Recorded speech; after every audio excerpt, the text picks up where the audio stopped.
And welcome, everyone. Today we are going to welcome Nicole Angemi for the first part of the show, and then we'll be taking your calls after that. We are out on Twitter Spaces.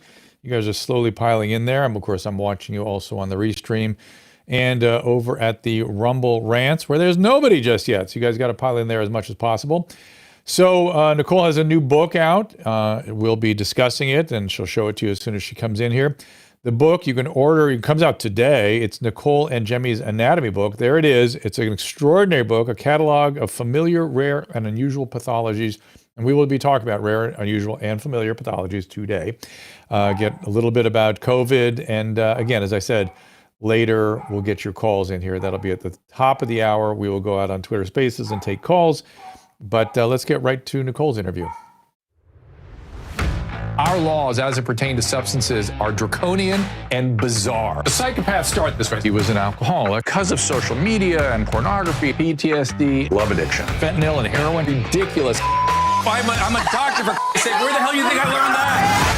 I'm just saying, you go to treatment before you kill people. I am a clinician. I observe things about these chemicals. Let's just deal with what's real. We used to get these calls on Loveline all the time. Educate adolescents and to prevent and to treat. If you have trouble you can't stop and you want help stop it, I can help. I got a lot to say. I got a lot more to say.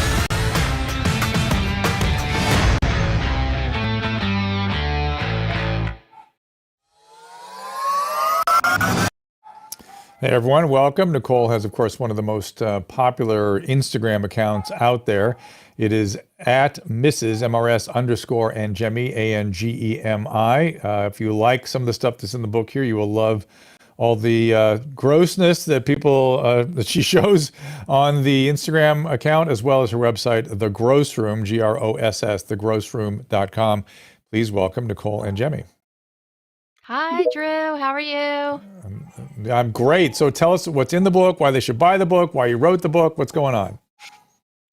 So I wrote the book because, as you know, on Instagram, I post all the time, and I don't really have an organized way of showing people exactly what happens in the human body. So the book is kind of an A through Z tour through the human body of all your different body parts and all the different types of things that could go wrong with all your body parts.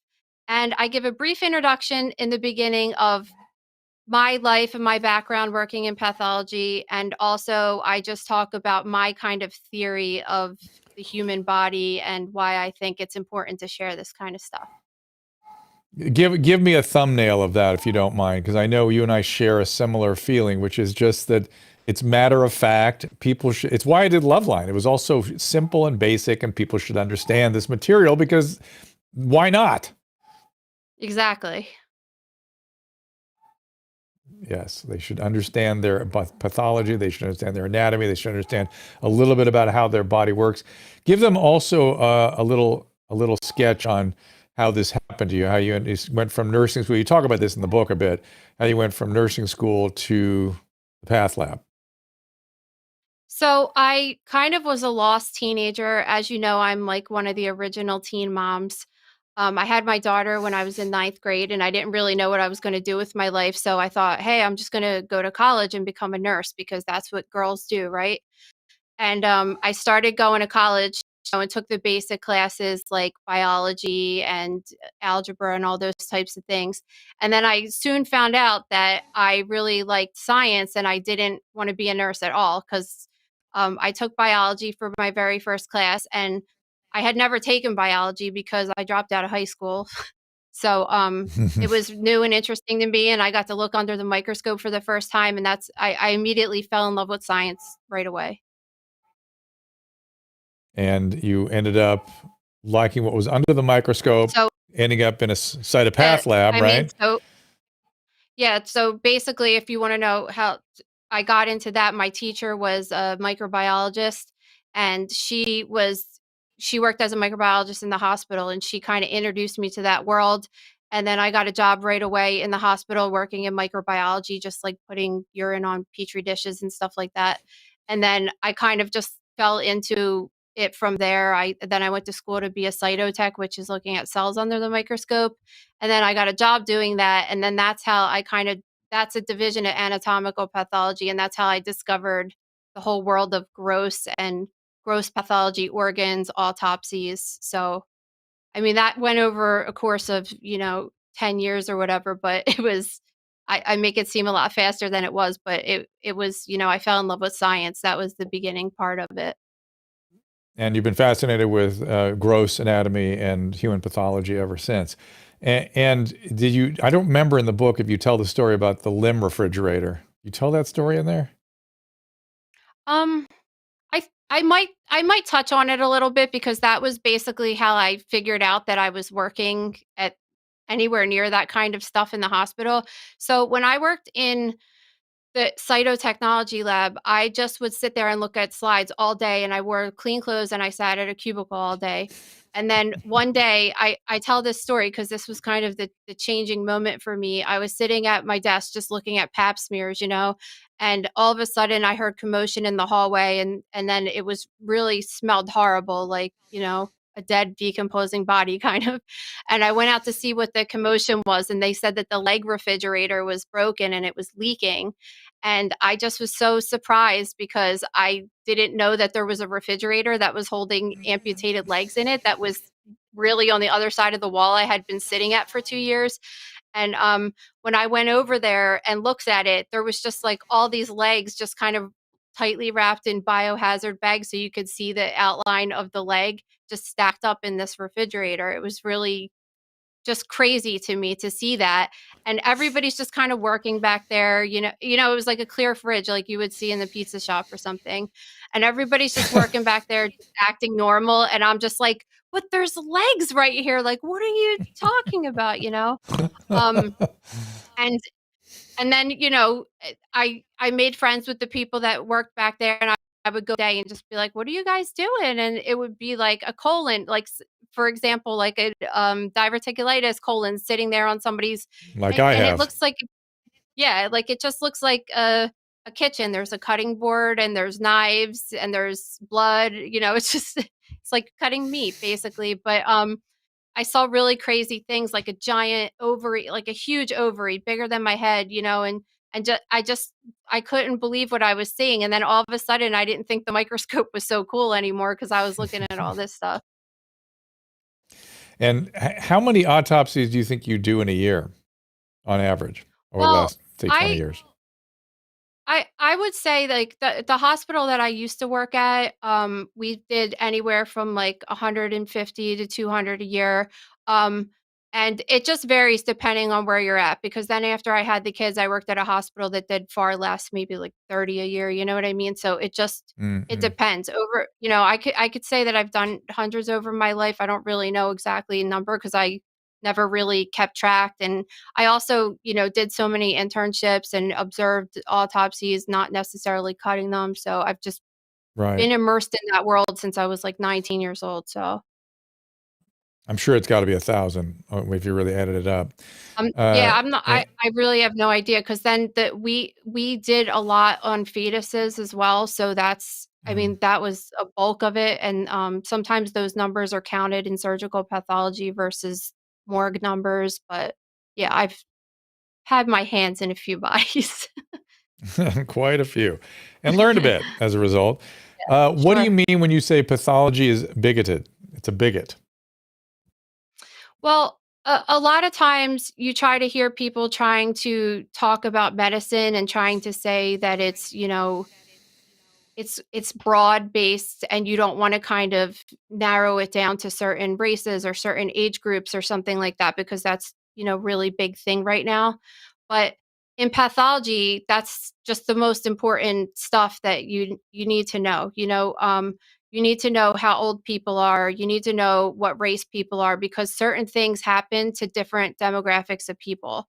So, in the book, I just touch on that, how and give actual examples of how that type of information is important to us because certain sexes could only get certain kinds of diseases, and it's just really important that we have as much information as possible to try to help come up with a diagnosis.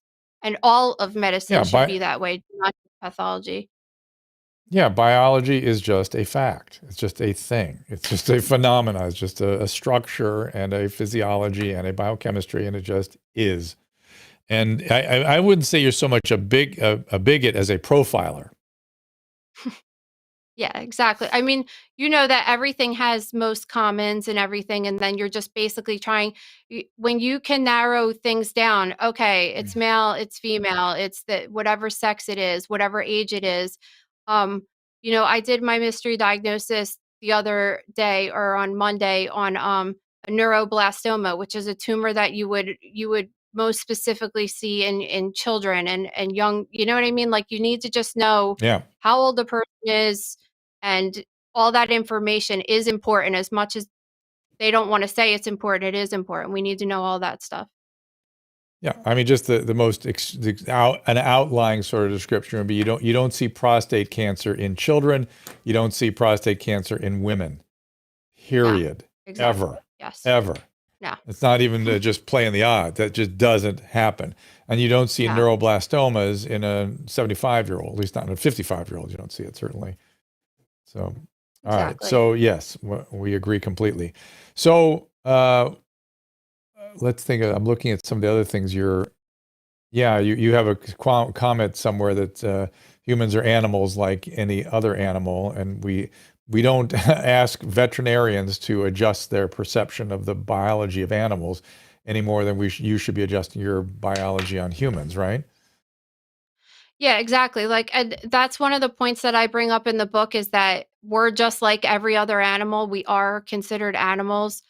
But the difference is with us is that we can make choices to change to go against our biology. So for some examples, I say, we're based upon our teeth. We're created as omnivores, and that's what we are. So that means that we're supposed to eat meat and we're supposed to eat animals. But people could go against their biology and they could choose to be vegetarian or vegan or whatever. But like that doesn't mean that, you know, that's not something that any other class of animal would do besides humans, right? But that doesn't Right, change the fact that our teeth are designed to be omnivores, right? And our bodies were right, designed to be omnivores. So we can make choices right. to go against things, even though, if you want to be specific, like female body is designed to, hold a baby, but people could choose not to have a baby if they don't want to and things like that. Whereas other Mhm. animals don't make those decisions like we do. They don't the environment imposes things on them. They don't impose things on themselves. Yes. Yeah. So why don't you take some examples from the book and stump me? I've only read the first half of the book, so you can use the second half to Okay. freak everybody out and stump me. So this one might be kind of By the way, easy, first of but all, show people the book first. By the way, show them what it looks what a work of art it is. There it it's so is. cute. There it It's is. a cute Everybody, get little your book. book. Yeah. It's so Um, cute. You can get it. Get it from Amazon. Get wherever you buy books. Get it now. so There it this, is. let me see if I could cover it so you can't see what it's called. Okay. Mm, Can I do this much? Hold on. Can you see It's that? a little glary. It's glaring a little bit. So lean it down a little bit so it's not so glary. Can you lean it forward so it's not so it's still glaring because you're up against the light. Shoot. Mm. Um, describe it to me. Let me see. Just sort of a gross description. Maybe I can figure out what that is. The banner's in the way. I She mean, needs to hold it really- up. It looks. I tell you what it looks hold like. it up in front of your face because your face is well lit, so we might be able to see. Let me Yeah, see. I'm turning the brightness Yeah, on. I don't By your really face. want to give you. Wait, let me Yeah. let me cover this too. Put it 'cause by you your don't- face, 'cause so I you're- don't give it away. How's that? Yeah. Too close. Drew's over okay, to the okay. yeah. There we go. Now you go. Okay, There you go. Okay. Wow, that's interesting. Can you Nice nails, by the way. you Thanks. kind of describe to me and tell me? I can't quite see. It's hard from this perspective, but can you describe to me where you took take it out Drew's from? box and- off, Caleb, so it doesn't cut it off. It's all right. It's all right. We're good. Well, it's from the GI tract, and it's a well circumscribed, Is it a finely. fecalith? Fecalith? It's close. So a But, fecalith is Fecalith. like fecalith, Susan, is essentially like a stool that's become rock. It's actually gets so impacted that it becomes this rock-like thing that gets hung up in Yummy. there. I picked one of those out of the carpet today because the dog pooped underneath. That was because that's a fecalith. The reason that was a fecalith is that it's been there a week. It was I guess that's why really they all become stuck too. fecaliths. I was under the pool table doing that. That's good. Good times. Good to know. Mom duties. So what else what other hints can you give me? Well, it's part of a psychological disorder, Oh. but you were close with your first guess. Is it the lack? Is it? I can't be something. Is it opiate new. addiction? Is it obstipation from opiate addiction or something? No. What do you got? No. It's hard to see it, so you can tell me a little more. Tell me some more. Or is it phagia of all kinds of odd things, and somebody's eaten a bunch of weird stuff and gotten obstructed from it? There you go. Yes. So it's a trichobezoar, actually. So it's a It's a bezoar. hairball. That's interesting. Yes. So this is a It's somebody eating 19-year-old. hair. Yeah. So this is something I've seen this one time in surgical pathology. So basically, if somebody has a compulsion to eat their own hair, the body doesn't really digest it, and it could just accumulate in the stomach, and it forms the shape of the stomach. Actually, when it comes down to surgical pathology, it causes an obstruction, and the patients, start vomiting because they have all of this hair stuck in their stomach, basically, and they have to surgically remove it. Yeah, it's crazy. I picked up one of those yesterday too. That's a cat. That's a cat bezoar. I swear to God, I'm hitting. But Nicole, in my world, when I've seen bezoars in the past, it's usually been from an esophageal stricture, and it's usually bezoar just means a stock accumulated mass of something, and it's usually been accumulated food that doesn't pass through the esophageal stricture. Have you seen that as well? Oh yeah, I've seen those. I've seen like a phytobezoar, it's called. It's just basically a ball of spinach, vegetables spinach and lettuce, stuff like that. Yeah. Those ones are more common. But yeah, and then I've gotten such crazy stuff that people, patients with schizophrenia and stuff eat. I used to get this one guy, he would just come. I never actually met the patient, of course. I would just get the things that he would swallow, and he would swallow like shards of glass and tips of knives. Like he seriously cut the tips off of knives and screws, like really pointy things. And then we would get them, and then they would take them out via endoscopy, and then he would be back the next week and get them taken out again. It was so crazy. But yeah, people swallow lots of weird stuff.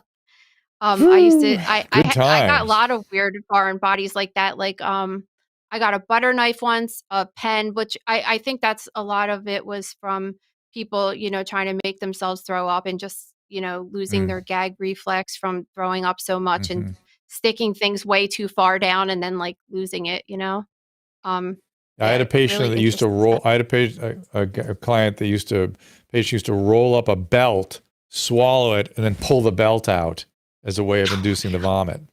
Yeah. Yeah, that's so crazy. Good times, huh? So Susan and I watched 3 hours of Vegas jail last night. We did. 3 hours of Las Vegas jail. And the reason I bring it up is not that we're so nutty, but that it was 100% psychopathology that walked through the jail door. And I was telling her, it's like, no, this is what for 30 years, I saw thousands of these people. This is what, they're just not put in the hospital anymore. They're allowed to deteriorate to the point that they end up in jail. And the bipolar, meth addicted, alcoholic, et cetera, et cetera. And the behaviors are protean, let's just say. Alcohol makes you crazy sometimes. Yeah. So, that's the world America's decided they want to be. We don't help sick people. Yeah, one of the members of the gross room was a corrections officer, and she had some insane insight on working there and just the thing. I mean, she would just walk in and have a guy that just like cut himself open and was playing with his intestines and stuff. Just crazy stuff. Yeah. Yeah. I know. Yeah. Just it's crazy to Yeah. see that, to see that Yeah. somebody would do that could just be sitting there with their bowels in their hands. It's just nuts. Yeah. This is untreated major mental illness, serious mental illness. So one of the things that's sort of been on my audience's radar have been this notion that there's some sort of unusual fibrous or fibrin-related clots being seen in autopsies that is somehow new, different, related to vaccine therapy or spike proteins or something. I don't know. What have you seen anything like that? I haven't seen anything out of the ordinary that I've seen prior to this, as far as that goes. I read an article about that had to do with embalmers would say that they would see it, and I don't know if Mm-hmm. it has anything to do with their procedure, but I personally haven't seen anything different as far as the regular, autopsies go on people. I haven't Right. done I mean, And it's not that generally, I've done hundreds since COVID, but I've definitely had my hands in a couple, and I haven't seen anything unusual. and in terms of the clots you normally see, what do you normally see? So I can at least help people Well, understand that. we we always see clots. I mean, Right. it's just the difference is it a real clot or is it a postmortem clot? Because the blood clots. Right. So when it's normally in the vessels, it's kind of like jelly looking. You can kind of pull it out. I probably have pictures if you want me to look for them. Um, and then when you look for a real clot, you would look to see if you could say the lines of Zahn. Remember that from pathology class? And like you could see the fibrin and you could see that it adheres to the wall of the vessel. Like, so if you tug on a little bit, like a postmortem clot, if you just grab it, you can like pull it out of a vessel and it just like slides right out. But a true clot, like I'm talking about it most importantly, like a pulmonary embolism, that's like the most significant ones we look for. Um, they're a little bit, like, adherent to the wall of the vessel. So, I Yeah. mean, it's I don't know what they're talking about because people are looking for stuff sometimes that might not really you know what I mean? Like, Right. that's not That's what it looked anything like to me. unusual for me.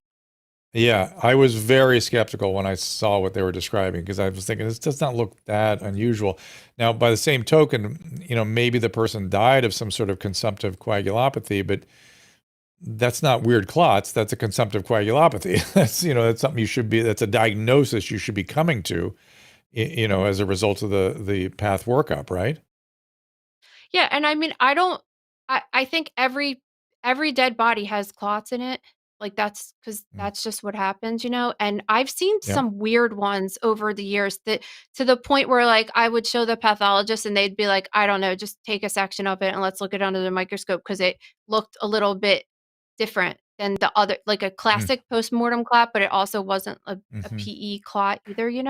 So Mm. I don't know. Like I don't I can't say because I don't know what like I want somebody to be like, here, Nicole, like look at this. Does this look different? Yeah. If somebody's Right. just Right. saying it, I don't know. Yeah. And there are different, right? There are clots you can throw from a valve. There are clots there's atherembolic clots from an aortic wall. There is, venous clots that go to the pulmonary system. There's all kinds of things that can hurt people that are clotting. And you can get a diffuse consumptive coagulopathy, which is what I kind of worry about with COVID these days. But all those things those are diagnoses. Those are not some magical weird clot that they find at post. So, okay. Yeah, and I mean a Stump me postmortem clot again. isn't okay. Let's see if I have a good case here. I have lots of good cases, but I'm trying to find one that you might not that might be a little bit difficult for you since you Of normally get course. it so quick. Embarrass me. That's the name of the Um, game here. well, okay. But when you do find the right picture, holding it in front of your face seems to be the thing. And Susan, if I can get a water, that would be amazing. I plop down without doing any of that.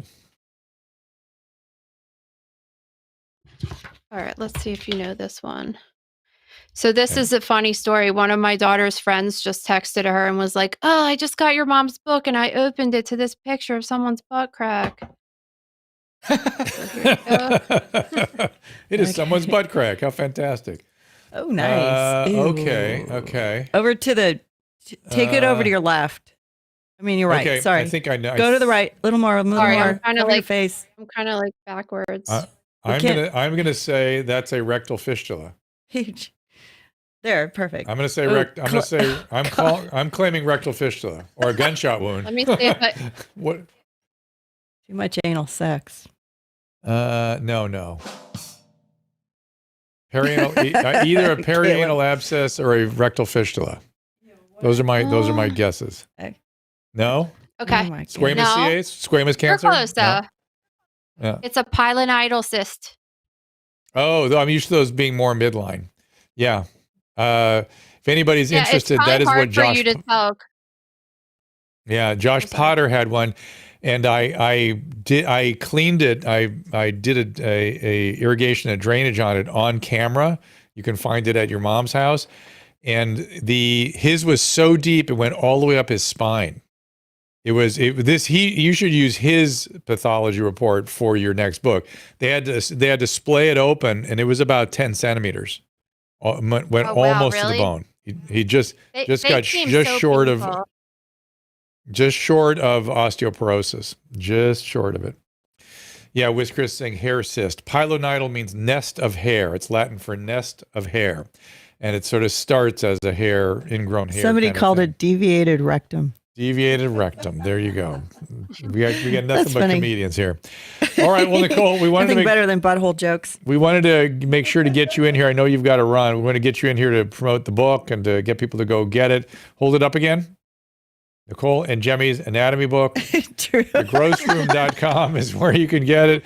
There it is. And it's a work People of want to know art. about your tattoos. Oh, they're asking about your tats? What do they want to know?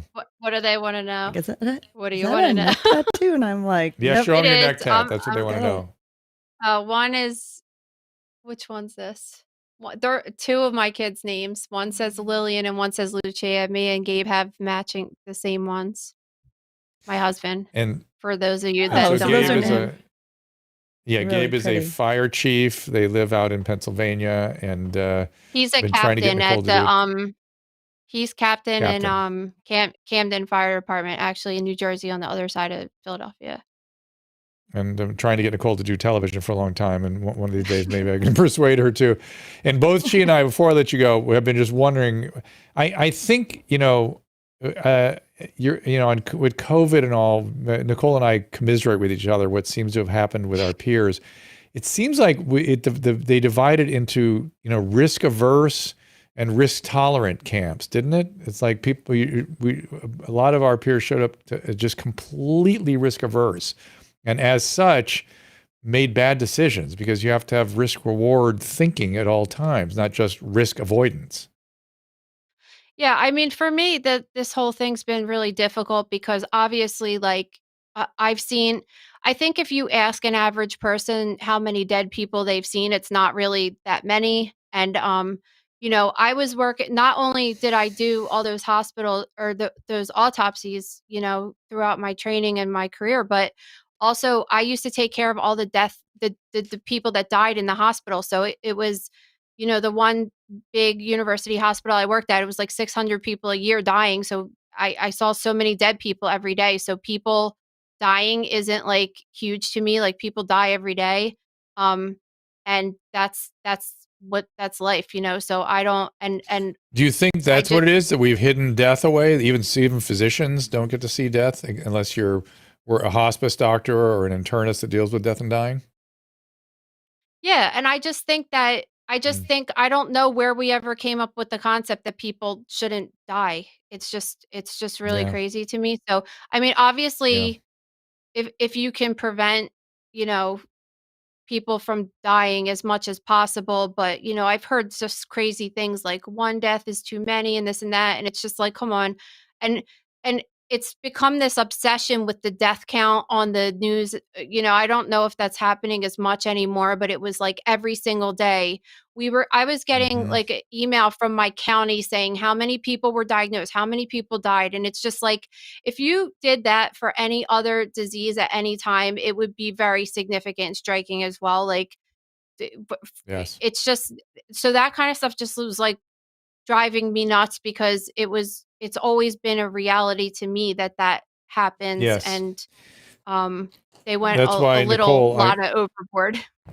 yes, yes, and that's why I keep this textbook on my desk here to help people understand that people die of these things. This is, thousands of pages of things that if you knew about and started worrying about, you would not be able to get through your day. You wouldn't be able to do it. Yeah, And this is just infectious diseases of children only. And it's, this kind of tome. and that's probably That just shit volume one. happens. They're right. These were the Yeah, and smallest ones I could find. yeah, and I totally my book is like over what is there 103 cases or something in my book, and not one of them has to do with COVID. It's just like, well, one guy was able to Right. get, he wasn't able to get treatment like when he, maybe right away because of it, but yeah, I mean it's just like there's hundreds of other things that people deal with every day, and it's just kind of exhausting at this point to just talk. I mean, it's almost 2023 and we're talking about COVID-19 still. I tell my kids all the time, I'm like, it's Mhm. called 19 because this is how long we've been dealing with it. Um, Not to say that there's not some, obviously caution with it and everything like that, but people are just completely have gone off their rockers, and I'm just trying to be like normal over here. I mean, think about Yes. me being normal is scary. The new Nicole is the normal. normal one. Yeah, it's I know, interesting. right? When everyone else goes off their rocker, you start looking pretty sane there, honey. So, And you like always talk about being in upside down world and stuff, and it's like, yeah, it's upside down world when Nicole's I the know. normal one. So So we'll leave it at that. I know you have to go. Somebody on the restream just said, check out Dr. Malhotra. And he is interviewed today by Dr. John Campbell. I have a podcast with Dr. Malhotra that I promise you is better than this is not to be critical of Dr. Campbell, but the stuff that Malhotra and I get into, I think you'll learn a lot more. We talk for an hour. It's dropping on Thursday on the Dr. Drew podcast. That is Dr. Asim Malhotra, a cardiologist who has some very important observations about vaccine therapy and COVID and whatnot. So, Nicole, great job. Good luck with the book. Nicole Angemi's anatomy book, and hopefully we'll talk to you very soon. awesome. Thank you. See you All guys right, see you later. soon. And we'll come back and we will be taking your calls after the break. Consumer price index yet again going up, stock market in turmoil. What's our government doing to quell the surge of inflation that is gutting American families? Oh yeah, they're spending more money and adding to the burden. Don't bury your head in the sand while your savings get decimated. It's time to do something about this. Visit birchgold.com/Drew. Now, I don't give investment advice, but you can visit birchgold, BIRCH, gold.com/Drew. Birch Gold will send you a free info kit on protecting your savings with gold in a tax-sheltered account. Great people with almost 20 years of experience converting IRAs and 401ks into precious metals IRAs. Don't let your savings lose value. Visit birchgold.com/Drew and claim your free, no obligation info kit from Birch Gold. You can own physical gold and silver in a tax-sheltered retirement account, and Birch Gold will help you do it. Birch Gold has an A+ rating with the Better Business Bureau, countless 5-star reviews, and thousands of satisfied customers. Check them out now. Visit birchgold.com/Drew and secure your future with gold. Do it now. For a long time, I've been talking about the holy grail of skincare, Genucel, and the amazing results that both Susan and I have seen. I'm a big fan of Genucel's Silky Smooth XV. It's a moisturizer soaked right into my skin instantly, and with its immediate effects, I saw fine lines and wrinkles visibly disappear within 12 hours. Susan loves Genucel's vitamin C serum, infused with the purest vitamin C, absorbs to the deepest layer of the skin thanks to Genucel's proprietary skincare technology. I am a snob when it comes to using products on my face. The dermatologist makes a ton of money from me. But when I was introduced to Genucel, I was so happy because it's so affordable and it works great. I was introduced to the Ultra Retinol Cream, which I love at night. All the eye creams are amazing. People notice my skin all the time, and I'm so excited because it's actually working. And right now, Genucel has bundled my favorite products and Susan's for you to try today for up to 60% off retail pricing. That's right. Save up to 60% on my favorite Genucel products today. Just go to Genucel.com/Drew to see what's in our bundles. and receive an extra 10% off at checkout when you enroll in their personal concierge at checkout. That again is genucel.com/Drew, GENUCEL.com/DREW. And welcome back, everybody. We are going to be taking calls off Twitter Spaces. If those of you who are there listening, if you want to ask a question, you just raise your hand to be Give everybody a peek at your bobblehead. I will just a second. A speaker, and I will call you up to ask question, and you'll be streaming out on multiple platforms: Twitter, Twitch, Rumble, Facebook, YouTube. So don't be mad if you see yourself later or hear yourself wherever later. we do it. So this, Susan, why don't you talk about this? Why don't I talk about it? Yeah. It's actually available for the holidays, if you want to get that little stocking stuffer for your family member or whatever. But anyways, you can still get them. They're available at drdrew.com/shop. And we're going to have some discounts coming up soon, I think. I don't know. I have to ask. Oh, he's got $5 off. There's a discount. Yeah, if you use code Dr. Drew. Yeah. So we're gonna be pushing those for the holiday. There you go. So don't forget, because they sat in a container all through Christmas last year. So I thought we'd give it a shot this time. I think it was just slightly late last year for everyone for their holidays. So now it's the great opportunity. Great. Thank you so much, guys. I am reading your retweets, your restreams, and your Rumble rants. Let's see what you guys are. Just don't put it in your butt. There's a lot of. Oh my God! There's a lot of talk. It just cracks me up, Nicole, with all her things. She's seen a lot of things like that. Oh yes, she has. A lot of talk about the so-called fibrous clots. Nicole and I did talk about that, and she says she's not seeing anything out of the ordinary. And because they're not giving us the cytopathology, like really looking at it under a microscope, we have no idea what those things are. We have no way of telling. It's sort of somewhat of a false flag. I don't think it's something we should be paying a lot of attention to. Now, the one thing that I think is a real possibility is that people are getting a low level, what's called consumptive coagulopathy, which is platelets aggregating throughout the body. We know that's what happened to me from the Johnson & Johnson vaccine. And maybe in certain situations that's getting a little bit out of control. Maybe that's causing or associated with death somehow, though generally that doesn't cause death by itself. So be that as it may. Again, if you want to come up here and ask questions, just raise your hand and I will see you. I know a few of you are listening there. We can talk about any topic you wish. It doesn't have to all be COVID. We're moving off of Nicole Angemi and gross anatomy and talking about the things we usually talk about. Malhotra, whom you will hear on Thursday, was very interesting. He said they are seeing more supraventricular arrhythmias. If you heard Kelly and I yesterday, we were talking about the incidence of atrial fibrillation, which is clearly and shown in good research to be on the increase.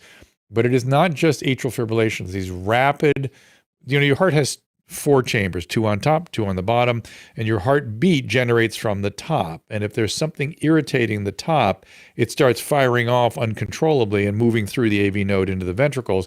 And you get these rapid, regular rhythms that are like this for no good reason if you're just standing quietly.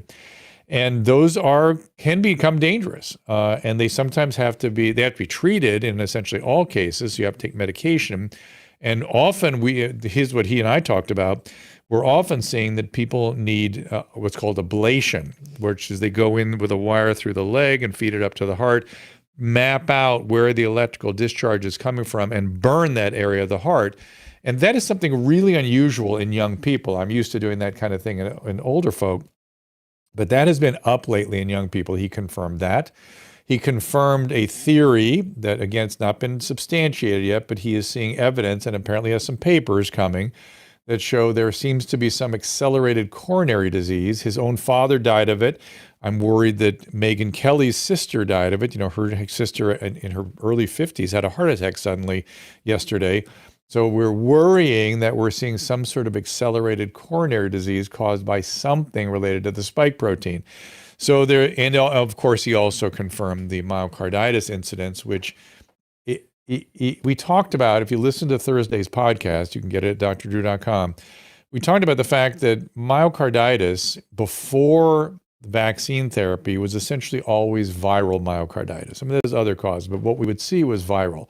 And it was a dire emergency. and it was highly likely to be associated with needing a cardiac transplant, a complete destruction of the cardiac muscle. Now, we are not seeing that with the vaccine, but there's fear that we will see it down the road, or we will see some sort of intrinsic vascular pathology as well. So there's still lots of questions. And the thing that is, every time I interview one of these really high quality physicians, he or she and I always end up in the same place is, why is there not more data being collected as fast as possible? Why is that not an urgent situation? And you'll see Dr. Campbell, who has interviewed Dr. Malhotra today, and yesterday he was interviewing one of the MPs, and it's the same question. Why is there not better research? Why isn't it being pursued? What is going on here? And if you listen to some of the people that I've been talking to, they would say that there's too cozy a relationship with Big Pharma, and Big Pharma doesn't want to. I don't know if that's true or not. There is definitely, I've come to understand, too cozy a relationship with Big Pharma, that's for sure. But exactly why they're not doing proper research that is just usual standard, would be standard fare in a normal day.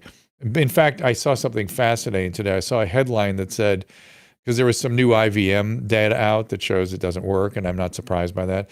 Again, Kelly differs from me on this. I just don't think it does very much. And it was, there's Dr. Malhotra there with Dr. Campbell, John Campbell. And this headline read, conservative favored medication or something like that, or conservative touted medication. I was deeply insulted. When is a medication political? Why does a medication have a left or a right anything to it? In what world is there a medicine that is left-leaning or right-leaning? That you stay out of my profession. Stay the hell out of my profession. That is ridiculous to imply that we're using medication because of some political perspective. That is disgusting. Oh my God. So anyway, that shows you the press bias. They were biased against doctors doing things. That's for sure. So let's bring up, I'm not sure, Markham. Let's see if we can get the pronunciation correct. Bring you guys, and you're not muted at this point. You seem to be ready to talk. Let's see what your question is. What's going on? Hey, Dr. Drew. Thanks for taking the call. I've enjoyed listening to you for the years of my life, even in high school, and you and Adam were back on. But wanted to say, thank you for doing this. Thank you for putting a spotlight on this topic and asking logical questions. There's not a lot of people like you out there that are just voicing what a lot of us are hoping more do. And I wanted to just say regarding, if this is real and some of these concerns you have, what are the risks of it shedding or any sort of like transmitting if you choose to not be vaccinated, but you're around someone who was, say, boosted recently, skin contact, saliva, anything you can give me on that topic? No, I don't understand. I've heard people ask this question. I don't understand how a spike protein can be transmitted. It's not a virus. It's a protein. And you need the virus to get inside the cells, and the protein just sits there. So I can't imagine, it's not like a live virus vaccine, like a whole virus that's been attenuated. There are certain vaccines that have that quality, and you don't want to be around immunocompromised people when you're shedding virus.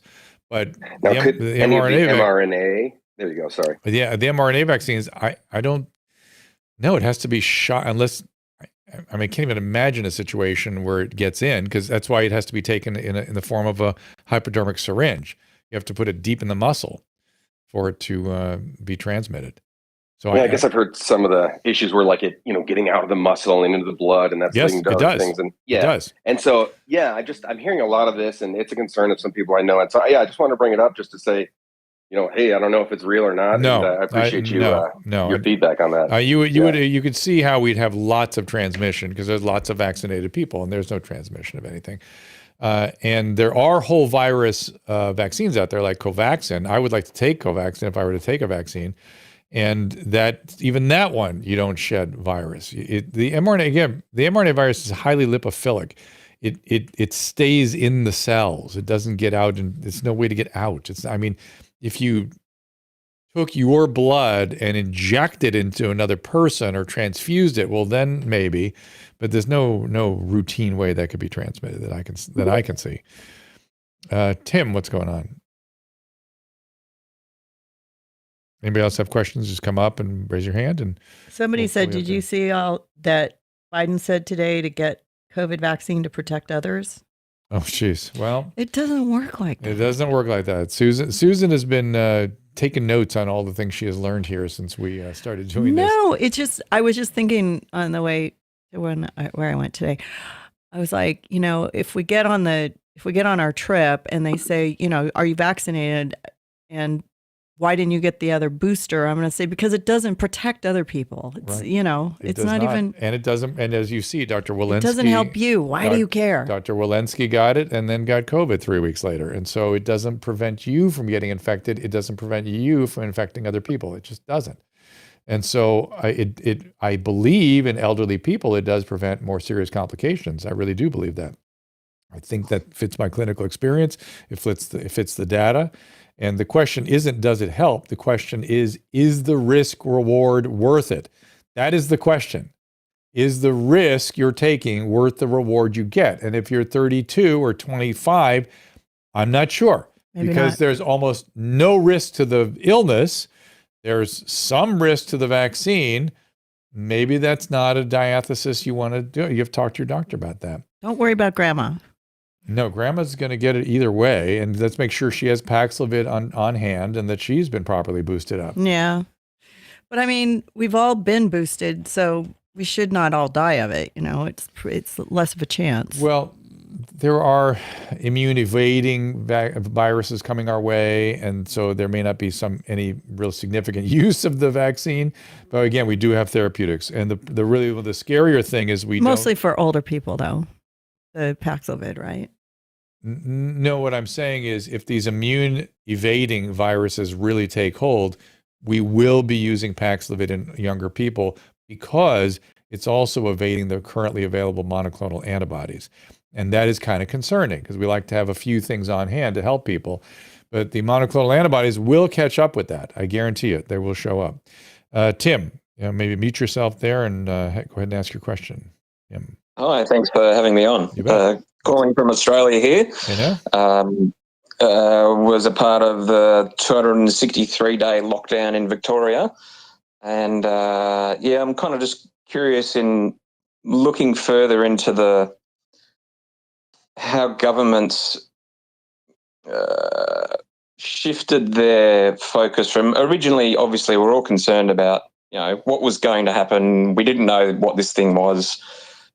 But the fear campaign that seemed to be just propagated and pushed and encouraged, how much were they fearful in the process? Because we talk about this idea of, okay, were they stupid, incompetent?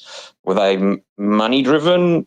How much of it was fear-driven for them just as much? I think a lot of them I agree. I think a lot of them had bad judgment and were risk-aversive. And as we talked with Nicole and had never seen death and dying and had never seen real medical illness and so didn't have a frame of reference to make a judgment on how serious or not it was. And yeah, I do believe there were people that were very scared and they were making their decisions not from objective data like you're supposed to. They're making it out of fear. Yeah, I think so. But it's lasted for so long though. Like it's still continuing. I know it's what I don't understand. The really hard part for me is people that cling to the notion that lockdowns worked, or that masking worked. We had curfews. We had 5 kilometer or 3 mile, I know areas that we could travel. Like it was the level of crazy went off the charts where we were. Yeah, and the respiratory viruses can't be controlled that way. We know that, and so they only made the attempt because they were convinced by, as far as I can tell, their Chinese companions, their Chinese colleagues, who were totally and still are completely convinced that that's an effective way. And what I'm hearing on the DL out of China is that the distribution of the virus is far more vast than anyone's willing to admit. That it's just doing what it does. The virus does what it does. You can maybe kind of slow it a little bit. And so at the beginning, I was sympathetic. I was like, okay, we got to do something, and you want to slow it down, and okay, we'll get to a vaccine, and okay. And then it just kept going and going and going. And it was so clear that there was not good evidence. There was no evidence for it, and that people were making things up out of whole cloth, that nothing like this had ever been contemplated in human history, and that it would have dire harms. And I mean, the harms were so obvious from the beginning. And like Nicole said, one death is too many was a weird philosophy that some of these people developed, and was just unrealistic. It's a pandemic. The pandemic is defined by excess death. So there are going to be deaths. And we just want to try to mitigate, reduce, do everything we can that we know works, which is protecting risk populations, quarantining sick people, do the things that don't cause excess harm and excess death on the other side. But, I've talked to people that were inside various White Houses, and the hubris, the fury with which this was being pursued and could not be assailed to stop, to think about, to consider other options, and the destruction that was aimed at anyone who dared to raise their hand and ask for something different. That's the craziness part of this. That's where that's where it was. You would have been fired immediately. Yeah, I would have been fired at the White House. It's true. What's that? That's just not science, not being able to question things. No, and we're having trouble with it. That's why I take it on this stream, and to try to just put interesting people in who have been silenced, because I want to hear what everybody's got to say. I want to draw. Well, we got silenced by YouTube a few hundred times, so we know how it feels. It sucks. Yeah. But I also query in regards to kind of a bit of a follow-on from last week, where there was a lot of talk about just feeling so depressed and dissociated and down and all that sort of stuff. Yes. Is my father, who's a psychologist, or was, several years back, talked to me about how there's, in all relationships, there's often this kind of concept of a parent-child relate component to it. Yeah. And I dare say that there's the same thing that's gone on with governments and the citizens in regards to the relationships being damaged. Mm-hmm. Whether it's a partner that's cheated on you, or a parent that's abused you, or whatever, that there's a relationship there of somebody who controls you, who you look for to support you and care for you, but they've not really, for a lot of people, they feel like they've been damaged by that in that relationship. Right. And what you're talking about is trust. And I'm hearing that constantly from young people, is that they don't know who to trust now, and they don't know what's the use, what's the purpose, why bother? Because the things that are meaning making don't seem so meaningful right now. And that's where this weird feeling of anhedonia and helplessness is sort of coming from. And I'm very, very, very concerned about it.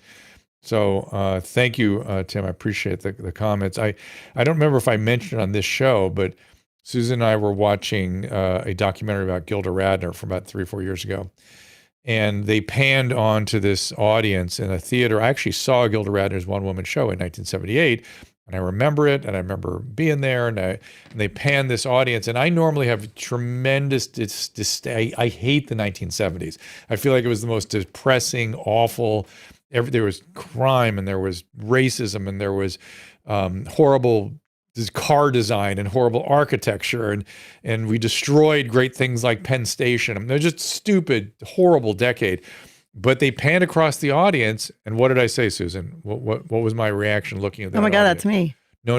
Other than that, what was I saying about the people I saw there? And I had a reaction. I had a really emotional reaction. It really bothered me. You remember what I said? No. I was up looking closely to see if I could see you in the crowd. What I said was, you'll remember this. I said, look, they're vital. They're true. Dressed like shit, and the hair looks like shit, but they're into it. Yeah, but they're going to go to Studio 54 tonight, and they're on dates, and they're out, and they're seeing Gilda Radner. No, and they're you said that stuff. when the Studio 54 scene came on. Yeah, I said the vitality. Well, that's when it came out of my mouth. You're right.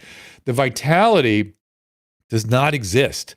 They've taken our vitality and made people flat, and that is a dangerous place for humanity to sit. I'm really bothered by it, and particularly young people are deeply affected by this. I don't know what else to call it, but anhedonia. So bring Catherine up here. I'm really, really bothered by this. It's not fair to do that to an entire generation. It's sort of disgusting to me that we've done that. So, Catherine, what's going on there? You unmute your speaker, your microphone, and Okay. there you are. What's up? Yeah. Hi, Doc. Thanks for taking my question. I'm so confused. If the spike protein from the virus is so toxic to the elderly, and we know that the vaccine instructs your cells to make spike protein, why are repeated doses at such short intervals not be more problematic? Yeah, that is a great example of how medicine doesn't always follow intuition or logic. That's why we have to test everything. It is just simply the case that the complications from the vaccine seem to be significantly less in older people. And at very least, if there are any, the risk of the illness is so much more significantly powerful in those populations that these side effects that we are seeing are well worth the risk. And I think it has a function of not just the spike protein being somehow directly toxic. It's the spike protein activation of the immune system. And as you age, your immune system is less robust. It's less active. And I've been sort of thinking to myself that something like that is what's going on here. So the myocarditis is maybe a secondary phenomenon, not the spike protein itself, but the immune activation caused by the spike protein. Does that make sense? It does. I'm still so confused. I don't know if you listened to Ryan Cole, the pathologist's latest interview, who was saying it's the vaccine that it suppresses your immune system. I mean, there's so many theories out now. Stephanie Seneff, I found her very compelling, by the way. Yeah. So I too, I'm concerned that there's something like that going on. First of all, we have to establish that there really is excess death. So far, the excess deaths are all built on models, and you know how shitty models can be. So we have to establish there are excess death. Then we have to establish exactly what are the illnesses that are causing that.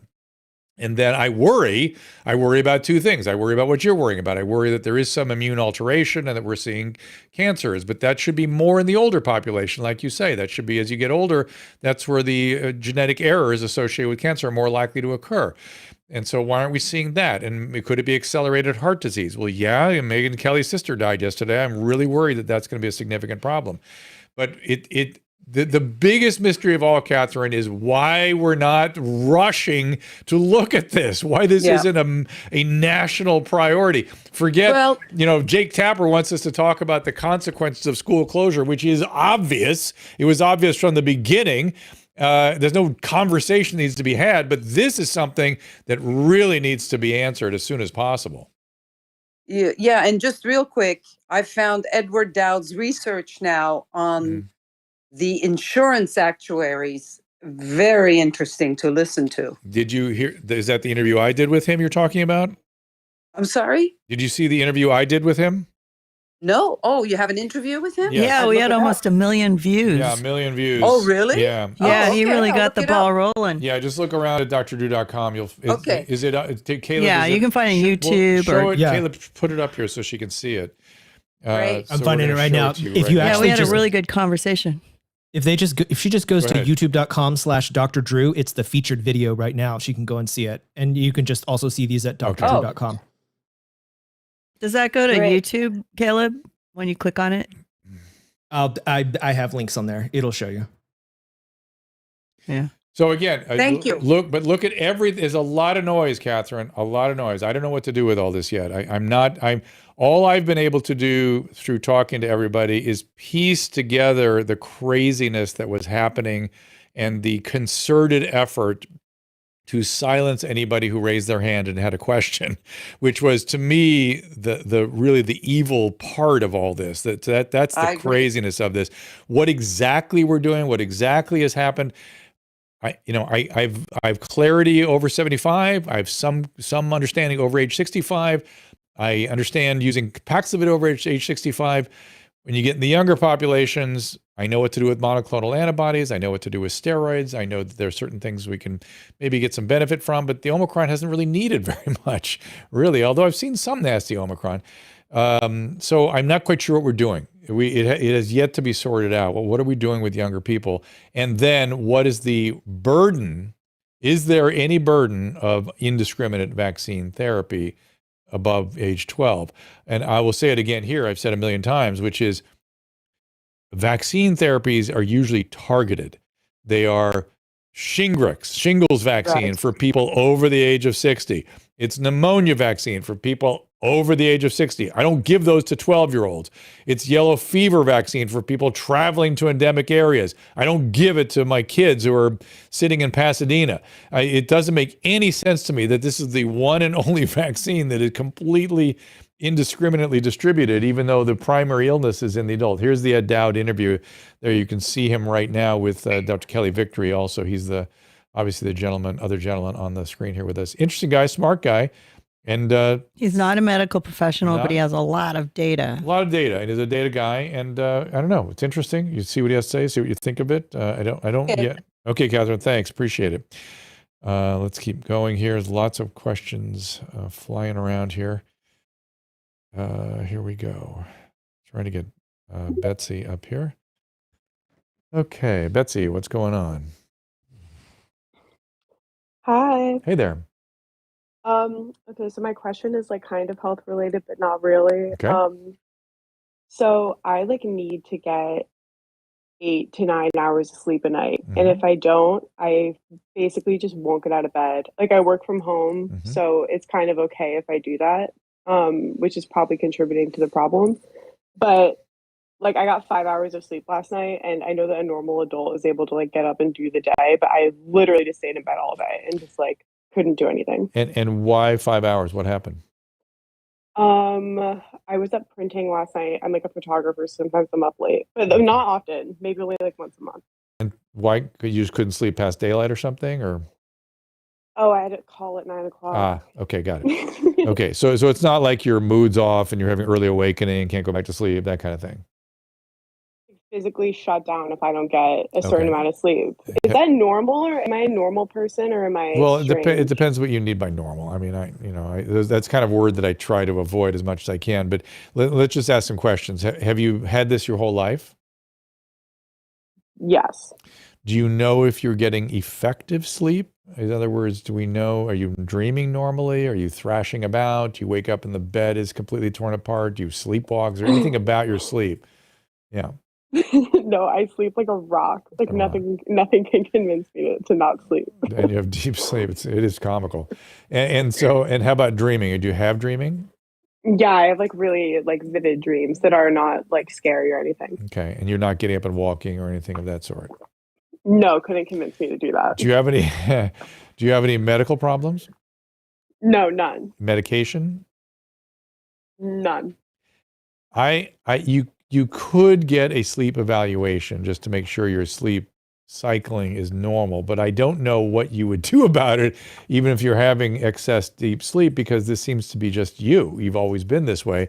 And so to that, you may not be normal in the sense of the bell curve distribution of sleep experiences, but it sounds normal for you.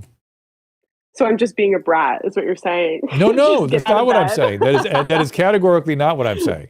What I'm saying is look, there are people that only need 4 hours of sleep a night. And even though, the medical system announces everybody needs 8 hours of sleep tonight to clear out those neurofibrillary tangles, and you're going to get dementia if you don't get adequate sleep. There are people that sleep 4 hours a night their entire life, and they're fine, and they live long lives without dementia. You're the other end of that spectrum. It's a spectrum, right? It's a bell curve. Most people are in that 7-8 hour zone. You're in the 9-10 hour zone. Other people are in a 4 hour zone, and that's okay. It's inconvenient, but it's you. Yeah, it definitely is inconvenient. Do you exercise? Yeah, like a normal amount. I'm not like I don't go to the gym. But I like walk every day. I mean, that's the only thing. You could get one of these devices that monitor your sleep. You can sort of see what your sleep hygiene is like. You could exercise more, or change the qualities of exercise might help you a little bit. But this is really just around the margin. It's just around the margin. You're still going to be an 8 or 9 hour night sleeper. So what? So fine. So good. Right? This is just how God made me. It's how God made you. That's right. You're a perfect entity. And God made you that way. Okay? All right. See you. Good to meet you.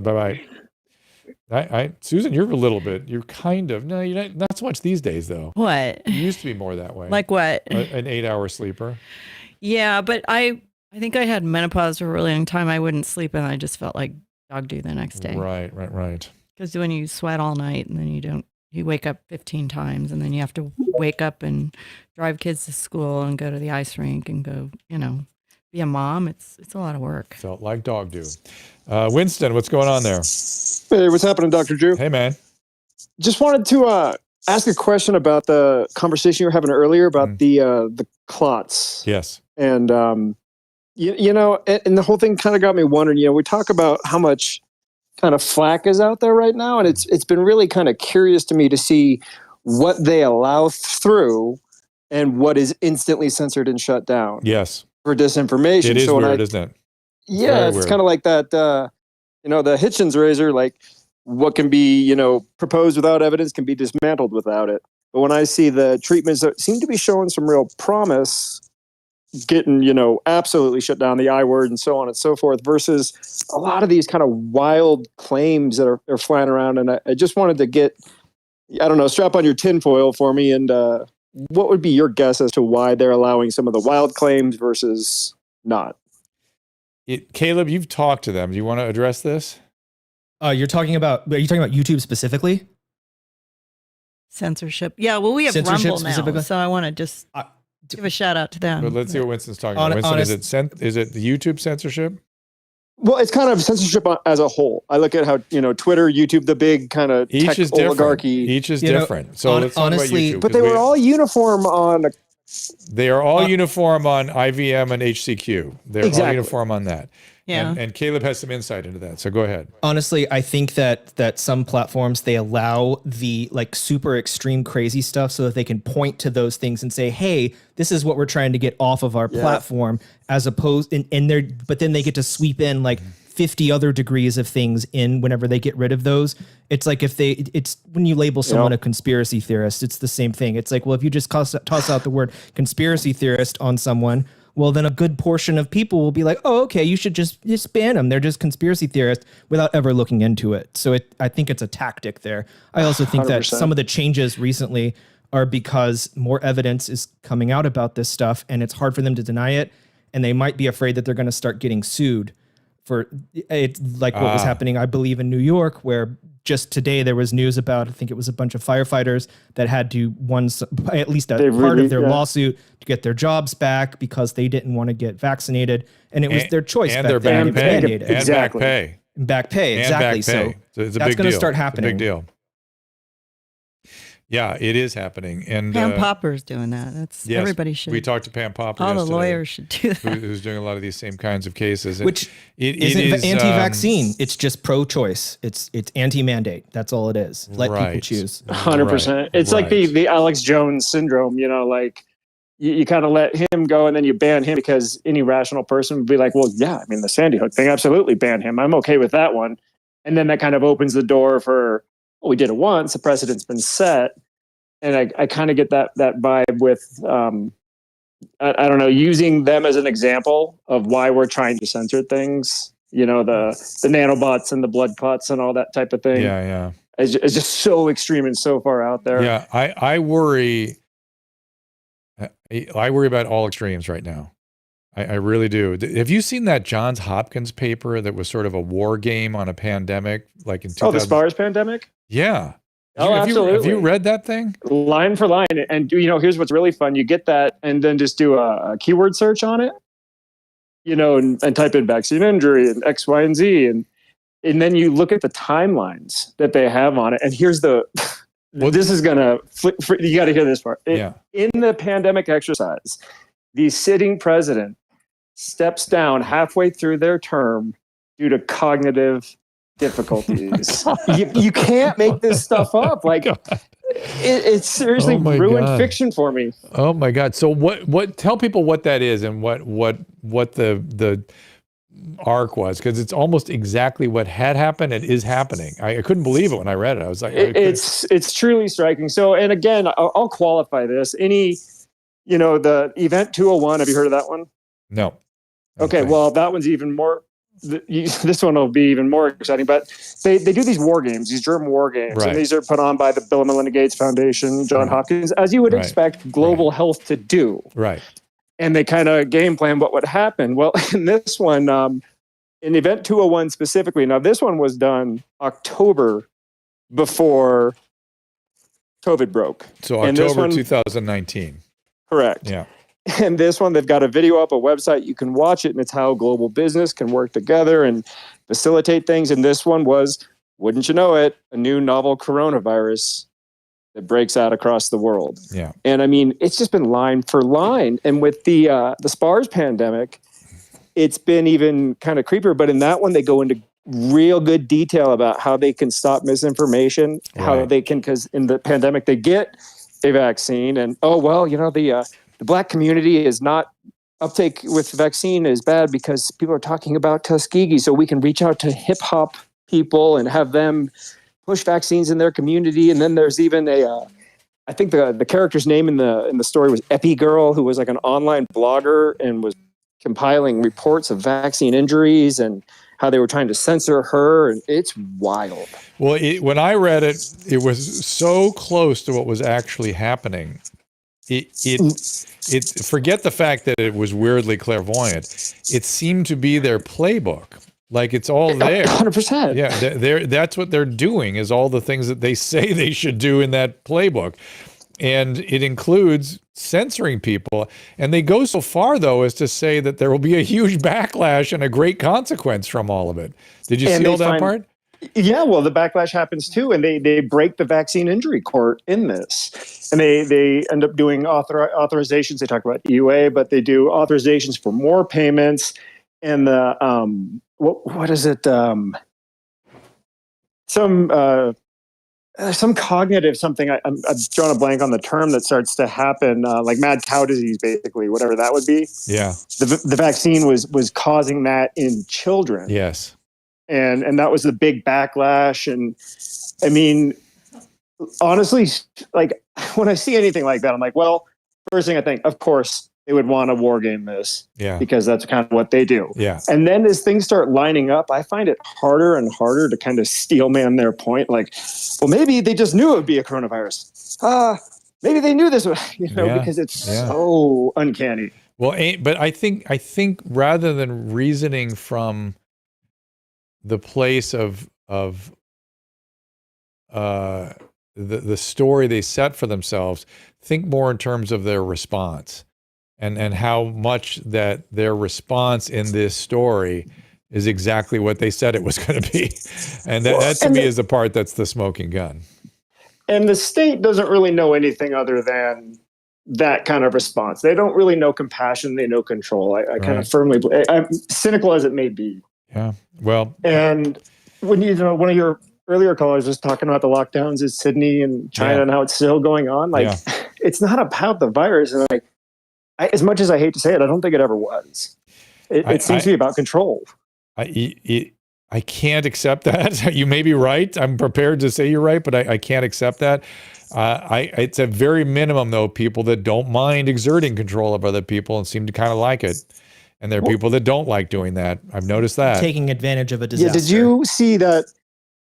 What's that? You never let a crisis go to waste. Yeah. What's that, Caleb? It's like it's almost, I don't believe fully. Look, it doesn't matter to me if it was a lab leak or if it was something that happened in nature. The fact of the matter is that a lot of people rushed in to get agendas pushed through that they've been looking for a way to get this pushed. Like they've been, and that's like, this is our chance. They're like, this is our chance to get people locked down. This is our chance to get people wearing masks. This is our chance to like get equality, with housing. I think it is more, Caleb, I think it is more that they practiced it, they prepared for it. And thanks, Winston. I put you back in the audience. I got to keep going for more I like calls. that guy. Oh yeah, of course. Yeah. But I think it's more that they practiced it, they prepared for it, and their moment came, and they went, "Hey, exactly. We've been modeling this, and this is how it's going to go. And you got to listen to us because we've war gamed this a number of different ways." And they can't think about it different. I'm imagining military strategists change direction when things aren't working. That's what I'm imagining. Yep. And these people couldn't do that. And that's why they failed so miserably. And that's their level of incompetence. So anyway, I've said enough. Whatever happened with that whole Chinese thing that you saw in the news the other day? I didn't Charlie, see you're up. anything advertised. What thing? I didn't see anything in the news. What thing are you talking about? You said they found some people. It came out in the news, and you said what? something happened where they found some Chinese people that were doing no good. And Oh yeah, the Merrick Garland. You just look up Merrick Garland, DOJ, espionage. I mean, I case. haven't really been looking at it was such a big deal, and yet didn't make big headlines. I was surprised. Yeah, I don't see it. I didn't see it anywhere. You can today. watch the whole press conference; it'll blow your mind. Charlie, you're up. Unmute your. But that just shows you that the media is being run by something that's Maybe. protecting us against that. You know, they don't want us to know. I don't know. But Charlie, what's up? Hi, Dr. Drew and panel. I appreciate you giving me an opportunity to speak. What's going on? You touched on something earlier. I've been listening to you here on these spaces for a few weeks, but you touched on something tonight, which I'm actually dealing with, something that you said you've seen. After my second vaccine, this was early 21, I went into what they were calling at the time SVT. Yep. My heart rate was 240. Yep. I had to have 2 injections of adenosine Yep. To get my heart rate down. Since then, after that, I had to have an ablation, as you spoke on. Mm-hmm. However, I'm still having bouts of intermittent AV nodal tachycardia, which was the ultimate diagnosis for my electrophysiologist. Okay, so probably high AV node. So high AV node is hard to ablate. It's very hard to ablate.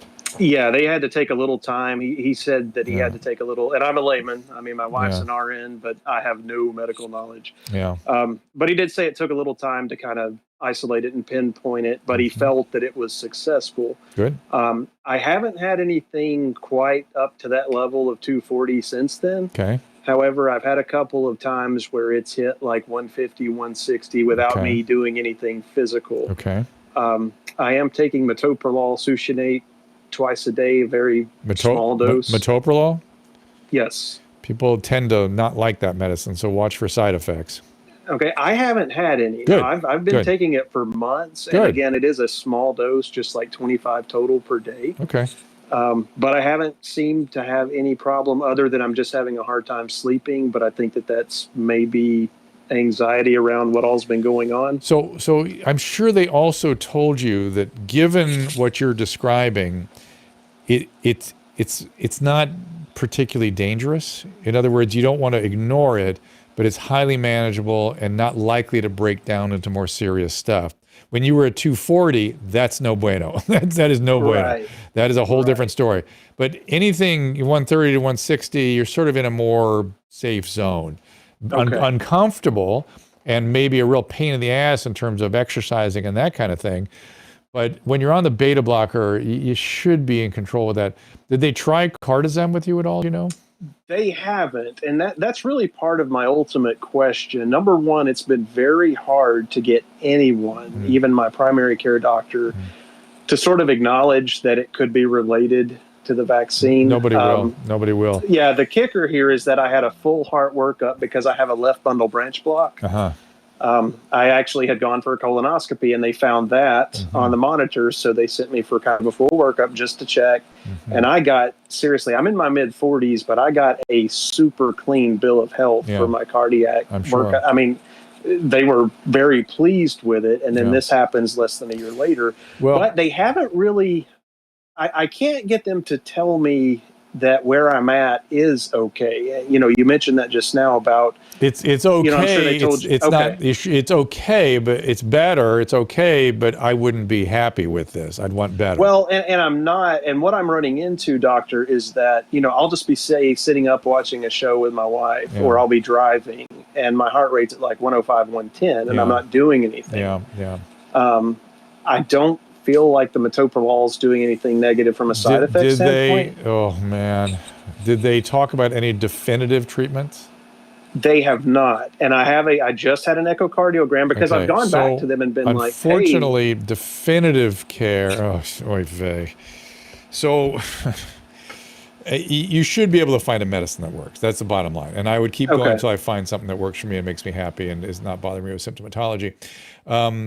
when they stressed your heart, when they looked at your heart, when they were doing the evaluation, they were looking for intrinsic disease of the vessels, and your heart vessels were normal, but the muscle got something from the vaccine, we think. Please listen to Dr. Malhotra. I interview him. It drops on Thursday. If you watch the Dr. Drew podcast, listen to that on Thursday. He and I talk in detail about this phenomenon. I would ask your cardiologist, hey, are you seeing more young males with this problem? Are you seeing more than you used to see? Just ask him. Don't say, is it the vaccine? Just go, hey, have you noticed you're seeing a little more young males with this thing? And yeah, I've been there. They don't. They're good men, but they won't even answer that. They don't want to touch it. Wow. They don't want to touch it. Wow, isn't that crazy? Yeah, and I guess crazy. Jesus. What I can't get them to tell me is that, and I have, my wife again. She's a very experienced RN, and she said, hey, your heart rate's dynamic. Mm-hmm. And while, like you just said, the hundreds and the 90s may not be ideal, it's not necessarily dangerous. Correct. And you can always take an extra metoprolol too, and see if it, again, as long as you're not having side effects, who cares, right? Oh, there it is. So is it far, up? I've not had any is it up now? Yes, Caleb? it looks like it actually went up today, so they can find it at drdrew.com. Oh, you can listen to it right now. Well, there it is. Okay, and it was Dr. Malhotra. Yeah, it's if you look at the screen at all, he's putting, maybe you can put a link to it, Caleb, on the show stuff. If they just go to drdrew.com/10252022, it's 10252022. This interview will blow your mind. This was one of the more substantial interviews that I've done. I may bring him over here to talk to Kelly too. Go ahead. What? And I just want to say, I know you've got other people that you need to talk to, but I just want to say you have been the first medical professional that I've had acknowledge that this is, regardless of the cause, that this is a thing. Maybe. And seems to be. I mean, it was already a thing. It existed. Obviously, I knew a bit about it, but I'm used to seeing it in older people, and suddenly seeing it a ton in 30-year-olds, little weird. And always, I think with me, and it's a lot of the same damn thing too, Charlie. It's a lot of, it happens to several friends of mine, and they go, oh, I've got supraventricular tachycardia. I go, oh, did you learn to bear down? Did you learn the diver's reflex? Yes. All this stuff. You do the carotid sinus massage, and then they'll always tell me the same thing, because I assume they're talking about a heart rate of 150 to 170, and they go, no, I was 240. They were all 240, much like you, and that's where I go, holy shit, that's weird. That is unusual, and that's dangerous. The SVT normally is not really very dangerous in young people with normal heart muscles. So that's where it caught my attention.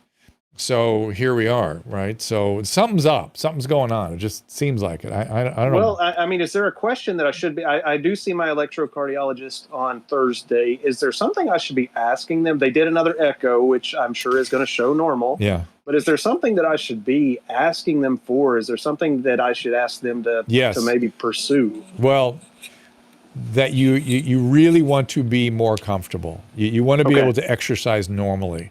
Right. And what's that going to take? What are we going to have to do here?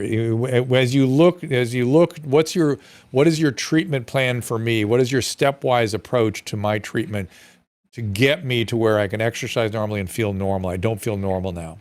Okay. And you can even ask things like, what are definitive interventions? And you're going to hear weird shit like, ablating your AV node and putting you on a pacemaker and things like that. But I that's way off. I would not go for that stuff. Obviously, I want to do the most minimal thing, but you touched on it. I mean, this has affected like the way I look at exercise and doing the things I used to do. And it's simply because I don't feel like I'm in control of it, and it's not good. It's not good, and you shouldn't have to live with that. There should be a way to get things. And again, the other thing is, I've also noticed that it hasn't been going. The ablations haven't been definitive. A lot of people have been struggling with symptoms after the ablation. So here we are, with you too. So. Okay. All right. Well, I'll definitely listen to that. I appreciate the time, and we'll keep listening to you going forward. I appreciate you taking this on. You bet. Let us know how it goes. It's Will do. Very frustrating. Ooh, let's get Joe up here. That is rough, man. I'll tell you what. Joe, you unmute yourself, and we'll see what's going on. Yes, I was wanting to ask about the use of NAC. To reverse the damage of the spike protein. Both the spike protein from the vaccine and the virus. Okay. I'm an N-acetylcysteine. You're talking about N-acetylcysteine, right? Yes. I'm a fan. I use it. I take it every day. I just don't know. if it has pharmacological effect, if you can really use it for disease states. I don't know. I don't know, Joe. What are you hearing? Well, I was looking online and I saw something on FDA website from August 1st of this year. It says FDA releases final guidance on enforcement discretion for certain NAC products, which it sounds like they're trying to tell people, you can't take this. But it's, I guess, certain NAC products. But does the NAC have any, like if I'm on other medications, is that something I should be concerned about if I want to take it? Yes, always. Talk to your doctor. It's always the case that change that 9-volt battery on your smoke detector there. And it's always the case that supplements need to be carefully discussed with your physician. Always. Don't just take stuff willy-nilly. I have seen catastrophes from people taking herbs and taking things without understanding that the medication or maybe your can't interact with pharmacist it. too. Don't they have that? Pharmacist is a good person to talk to. You're laughing at the 9-volt battery? Yeah, I can hear it too. Sounds like a bird tweeting. This is Tell Me No Lies. Did you know that's what it was before I brought your attention? I hear, Good. I See, heard you've come around and all this stuff. Yeah, it drives me crazy too. Hi there. What's going on? Hey, Drew. You'll probably recognize my voice. The reason I didn't put my real name is because I'm trying to get a job and I don't want them to be searching me out. Okay. Anyway, I'm having terrible withdrawal from Cymbalta. Oh, yeah. I have almost every single significant symptom. Okay. I was titrated down. How did you go down?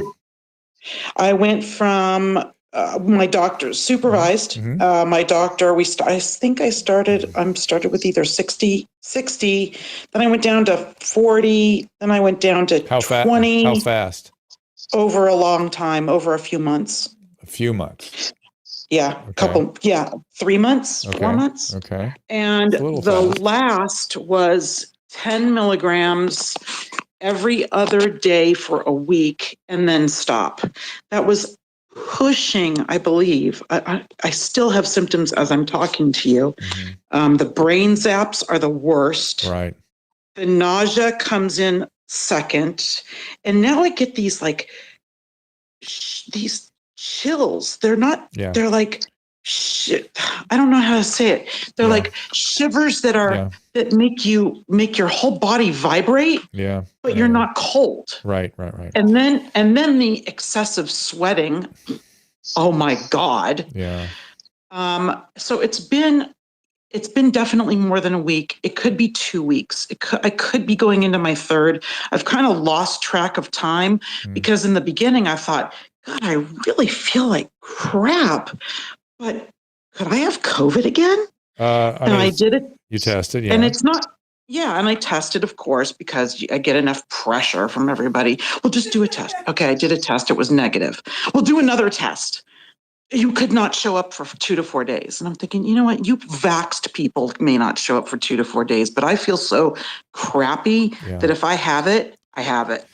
Of course, it was negative again. And then I remembered, there were times I was lazy and I would not take my medicine, like maybe on a Saturday morning. I'd sleep late, screw around at the house, and really end up not taking my medication. Okay, fine. Yeah. By Sunday morning, the brain zaps were already starting. Of course. So I identified that when I went, oh God, it's from the Cymbalta. Of course. What is Cymbalta?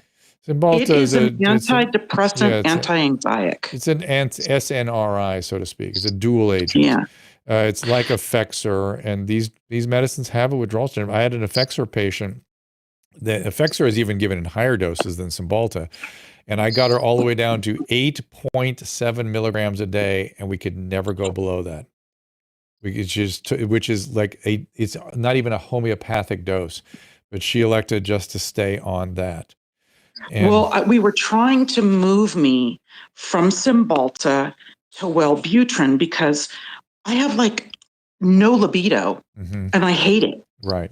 And he hates it too, by the way. Right. So, what do you do? Because now I feel like crap, and you're totally a drug addict. It's like the only way to make you feel better is to take another dose. Right. And I have some 10s or 20s in the cabinet, and it's everything I can do to resist it. Like, don't screw yourself up. You're already on the road.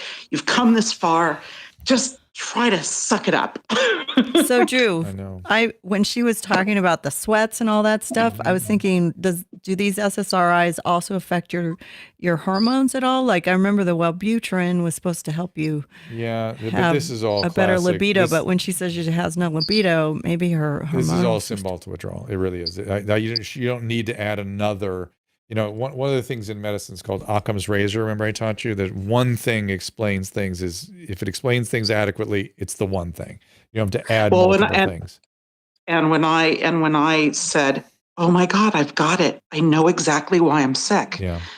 And then, of course, people are going, my mom, of course, goes, "No, that's not it. You're wrong. Take another test."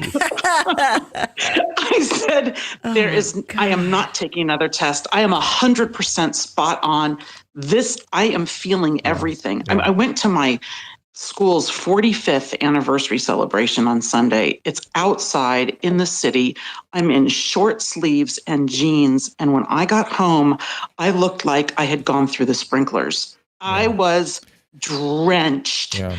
And I couldn't wait to just peel the clothes off and lay them out to dry like I was in Mexico.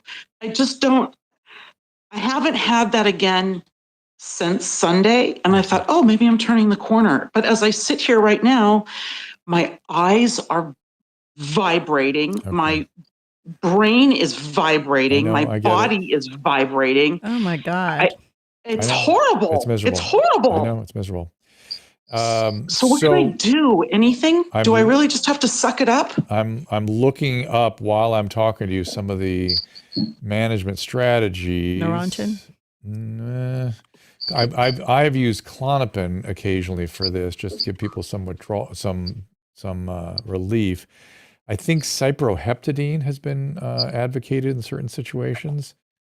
How long do I have? I read that it can go along for a long time, and so that's why. Yeah, I read that I could go on up to 6 weeks. I'm thinking, oh God, no. Easily.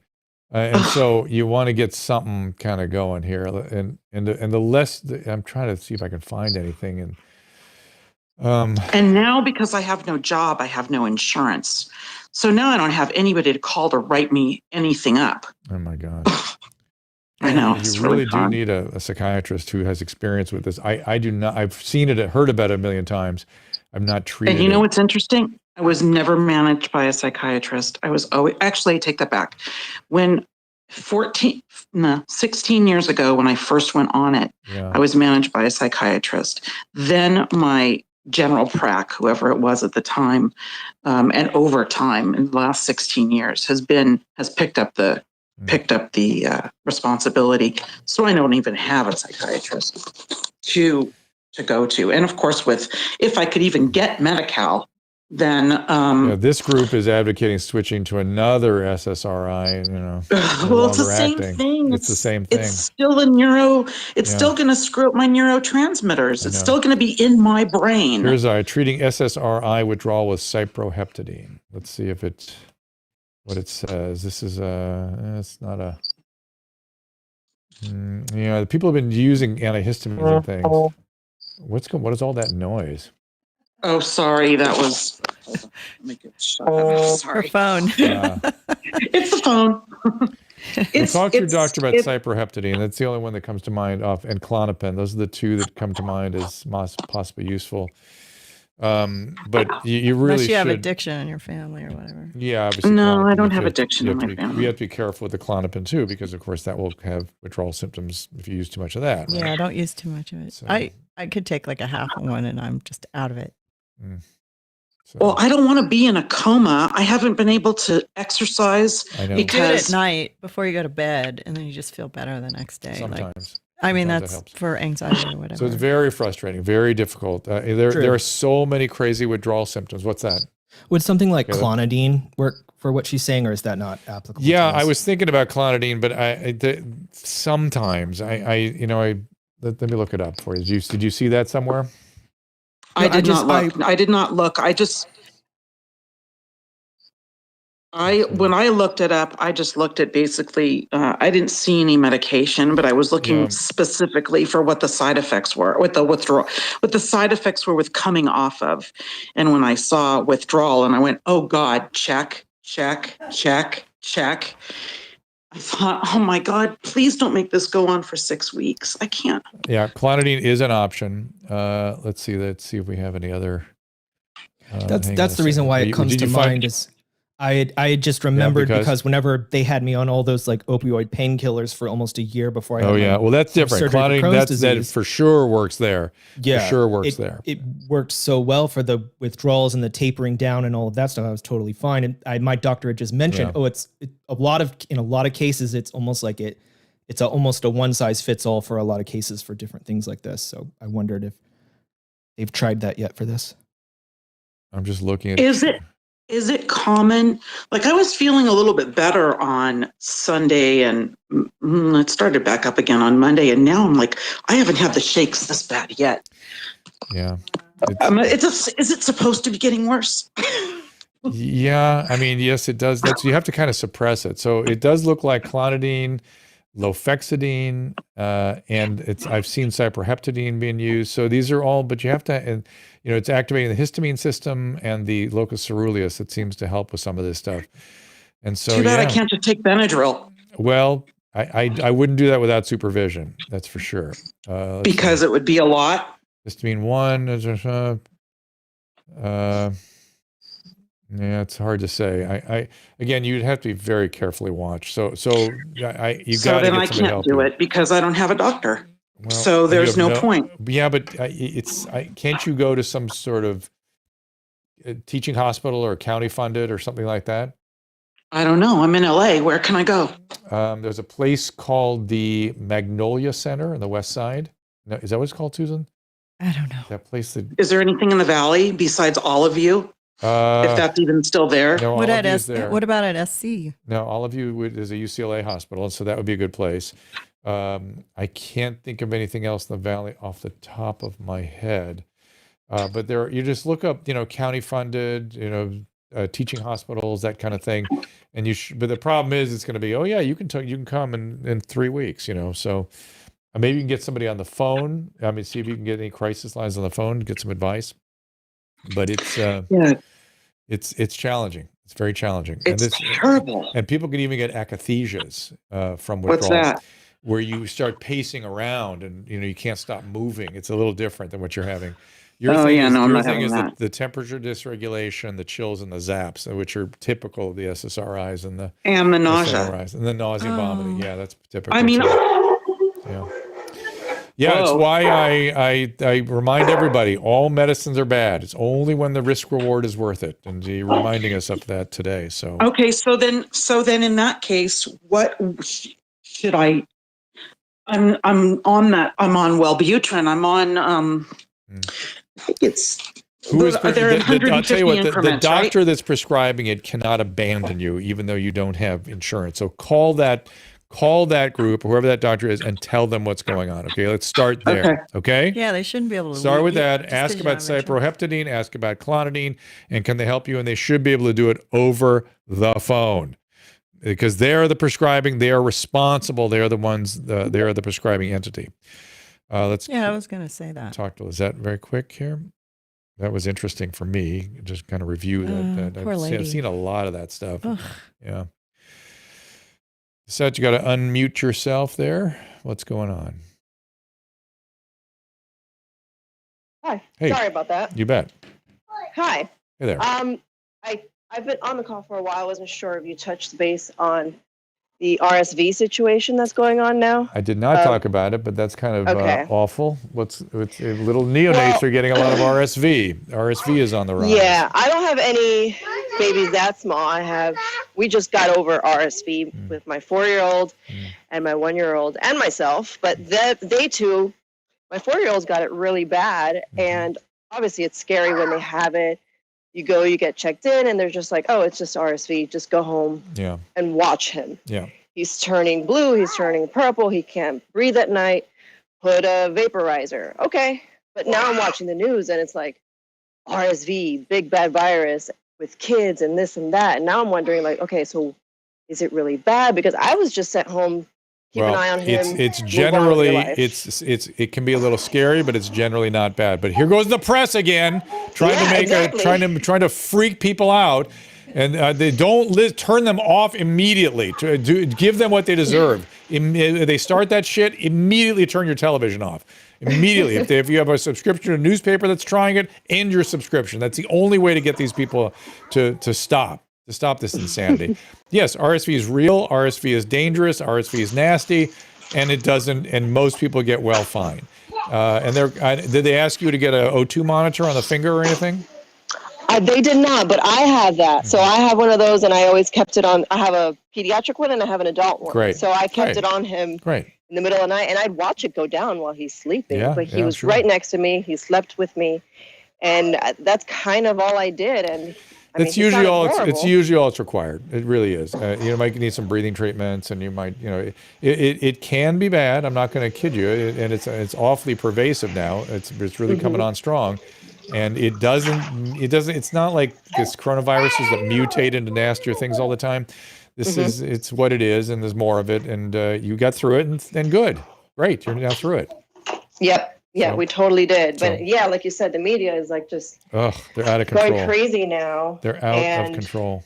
And it's you're talking about all these different things and how the long term can affect. And now I'm like, wait a second, I didn't. No, RSV. I wasn't told about anything. No, you're good. You're good. RSV, you're good. Just get through it. Okay. All right. Lizette, thanks for the call. Thank you. Respiratory syncytial virus is what she's talking about. It's been around forever, but it's made a resurgence in the day of post-COVID. The thinking is that nobody got it because they weren't exposed to it, because no one was going into hospitals, no one going to doctor's office, kids weren't interacting with each other. And so it was, less likely to occur. And now it's catching up with itself, so to speak. Now it's on. Okay, guys, I think that about does it. We put in close to 2 hours here. Thank you for hanging out with us. I know a few of you still want to come up here, but I'm going to have to wrap this thing up. We are out for about a week here. We are next back on Wednesday when we have Dr. Aaron Cariardi coming back. He's the psychiatrist, medical ethicist that was lost his job because of his concern with mass vaccination and the way that the pandemic was being conducted. He is a really bright, very fine psychiatrist. We will ask him, hey, what was her name? Who had the withdrawal syndrome? I don't see your name. Call back on Wednesday if you're still having these symptoms, and we'll talk to Cariardi about it. He's an expert in these things. And I'll try to remember, I'm going to write it down right now to try to ask him about it. Susan, anything on your radar? No. Okay, we'll go back to watching Las Vegas Jail tonight and enjoy ourselves. And Caleb, thank you. Have a good week. I'm going to Cleveland to talk to a drug treatment center. Then we are going to New York. And then we're... You know what's weird, though? I feel like that woman's energy, came through, and I'm like, I could feel for her, because I don't know, I've felt like that before, but I feel very anxious now. Yeah, she was in distress. She was accelerated and agitated from all she was going through. That's why I brought up the akathisia in case she started even getting that stuff later on. And it's contagious. It sounded very painful. It's very uncomfortable, and it got me, very quickly digging into the literature, trying to figure out what's going on here. But that's interesting for me to try to help somebody when they're in distress like that. I'm sorry if it, diverted the attention of the show for a little while, but I thought it was worth spending the time just kind of. No, I know. I wish we could help her more. Well, she's got the idea. Again, it's Klonopin, Clonidine. Well, what about healthy living? Yes, take a walk. Yes, get outside, do that. some little exercise. Yes, eat something good for you, But it's hard. But you can't. It doesn't take it away. It's hard for people to describe how unpleasant it is. It's really unpleasant for people, and I've dealt with it a lot. Oh, sure. And drug withdrawal is awful. But this is not opiate withdrawal. This is something much more sort of, it's almost like it's not happening, but it is happening. It's a very strange thing. Yeah. Imagine feeling electricity zapping from the back of your head to the front on a constant basis, like vroom, vroom. It's because it's kind of neurological. It's uncanny, and it's difficult for them to describe it, but they know it's miserable, and no doubt it is. All right, thank you all. Thank you, Caleb, and we will see everyone next Wednesday with Dr. Cariardi. See you then.